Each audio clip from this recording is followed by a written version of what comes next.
Good evening. It's Hebrews 12, page 1210, verses 1 through 3. Hebrews 12, verses 1 through 3, the kind of end of this little section. Therefore, since we are surrounded by such a great cloud of witnesses, let us throw off everything that hinders and the sin that so easily entangles. And let us run with perseverance the race marked out for us, fixing our eyes on Jesus, the pioneer and perfecter of faith. For the joy that was set before him, he endured the cross, scorning its shame, and sat down at the right hand of the throne of God. Consider him who endured such opposition from sinners, so that you will not grow weary and lose heart. Wonderful verses. Firstly, the Christian life is a running race. End of 1. The race marked out for us. A marathon, not a sprint. The first readers of Hebrews, like us, would be used to running races. They'd maybe seen them. I'm not sure if jogging was a big thing in those days, but they knew about running. Verse 1 says, the Christian life is a race marked out for us. It's a picture. We must be careful not to push the picture and stick to the text. We're obviously not competing with other believers. We're all on the same team, and all who finish get first prize. But it's a clear picture in Hebrews. It's also used by the Apostle Paul and others. The race. Long hills to climb, swampy marshes to plod through. To make it to the end, you need self-discipline to get into good shape, motivation, sustained effort. The Christian life, the metaphor of a race. John Bunyan loved the picture of a race. He wrote his famous book, The Pilgrim's Progress, about a journey, a plodding journey. In 1660, he was in a rat-infested, disease-ridden Bedford prison. Do you remember going to Bedford a year ago, before COVID? Well, this time, 1670, Bunyan was in prison. There were other believers with him. In prison because they were dissenters. A gathering for worship outside of the Anglican Church got you chucked in jail. All Boys Baptists would have been around in those days, not in Bedford jail. However, Bunyan was concerned that these fellow Christians, these fellow prisoners, would give up, would cave in, would stop. It would cost them comfort and money to be Christians. And therefore Bunyan wrote a book called The Heavenly Footman. The Christian life, he said in that book, is a race. And using this text and others, he said this: they that will have heaven must run for it. Run, race. Secondly, the Christian life is a race. The race is tough. Running is tough. That's why it says at the end of 1, let us run with perseverance.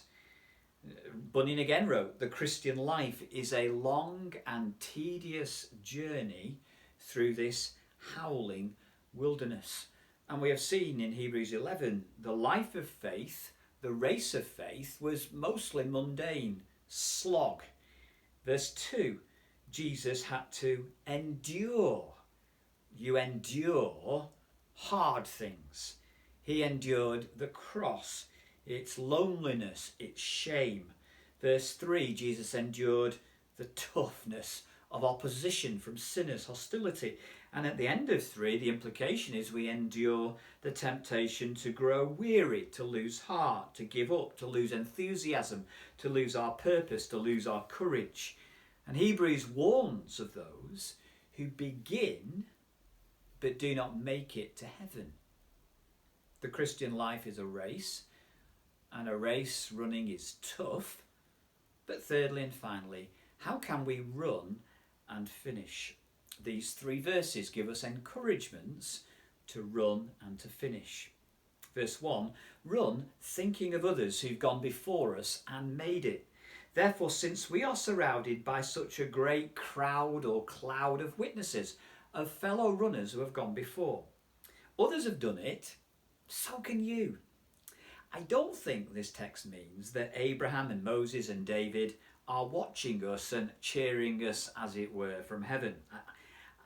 I don't think it means that they're watching us. I think it means that we must watch them run to be encouraged. Say you're doing a 5,000 metres or a marathon. Before the event, you perhaps will watch replays of those who have gone before you, ordinary runners who have gone before you, and you watch them and say, yeah, I can do that. You've read their stories, or you can picture them, you can visualise them. The writer is here saying, read the Old Testament biographies, the narratives. Daily Bible reading is your training to inspire you with other runners. A bit of added extra training. As I get older, some of the best encouragements are good Christian biographies.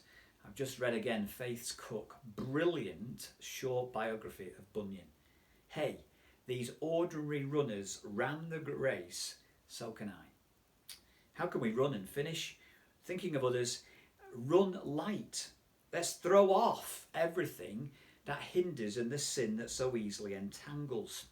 Picture the start of the London Marathon. I don't watch it or run on it. It's on the Lord's Day, and so it's not right. But just picture it. The Boston Marathon, the London Marathon, running around those streets. The lean, muscular Kenyan runners are at the front of the pack, waiting for the starting gun. They are lean. They're wearing light shorts, light vests, light shoes. There's a couple of skinny American runners there too. But next to them is a guy wearing a big coat, jeans, hiking boots, and a 50-pound rucksack. You ask him curiously, what's in your rucksack? He says, I've got all the Coke and crisps that I'll need to finish the race.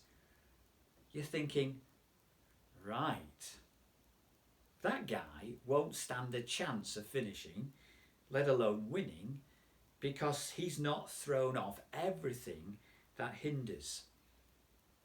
What things are hindering my spiritual health, slowing down my spiritual running? These things perhaps will be good things, they're not sins, but athletes give up many good things so that they can be better runners. They sacrifice things, anything that gets in their way. What in my life and yours hinders me? Reading or praying, slows my growth in godliness down. Does whatever it is in your life help me to grow in godliness? What will it be different for me? It'll be different for you. Whatever weighs you down. Also, as well as the sin which dogs our feet. Now here there's no questions. The sins have to go. Get rid of the sin that trips us up in the marathon of the Christian life. So, strip down, start running, never quit, one version says. No extra spiritual fat, no parasitic sins. Then fix your eyes on Jesus. Let us run with perseverance the race marked out for us, fixing our eyes on Jesus, who both began and finished this race we're in. Study how he did it. He's the pioneer and perfecter of faith. He's the basis of faith. He's the perfecter of faith. He's the means of faith, the fulfillment of faith. But also the pioneer of faith means that his life also exemplifies, is an example of the same principle of faith for us. How did Jesus do it? We're told. What kept him going? Let's just stick to this text. What does it say? It was for the joy that was set before him. It was the prize, the reward, the joy that was set before him. One version puts it like this: he never lost sight of where he was headed. That exhilarating finish in and with God. And now he's there on the medal rostrum. He sat down at the right hand of the throne of God in the place of honour, right alongside the Father. So Jesus considered the pain, the cross, the shame, the hostility, and he considered that present pain was worth it for future gain. His 30-odd years, sorrow now for joy for eternity. Running, I read, is 90% mental and 10% physical. Any hard exercise is 90% in the mind, the heart, and it's 10% in the body. Here these verses are about training our minds or our hearts, our affections, your very core, how to think and what to think, what to ponder on. Our training is the slog of daily prayer, daily Bible reading, weekly, bi-weekly sermons from the settee or Sunday from the pulpit, refocusing our hearts daily, mid-daily, hourly. We've got to exert effort, heart effort, soul discipline, if our Christian lives are to be lived faithfully, and actually if we are to endure to the end. These verses say, look back to the Old Testament examples, look forward to the joy of heaven and the new creation, and look up to Jesus. To quote, when you find yourselves flagging in the race of faith, consider Jesus, and that will shoot adrenaline into your souls. Happy running.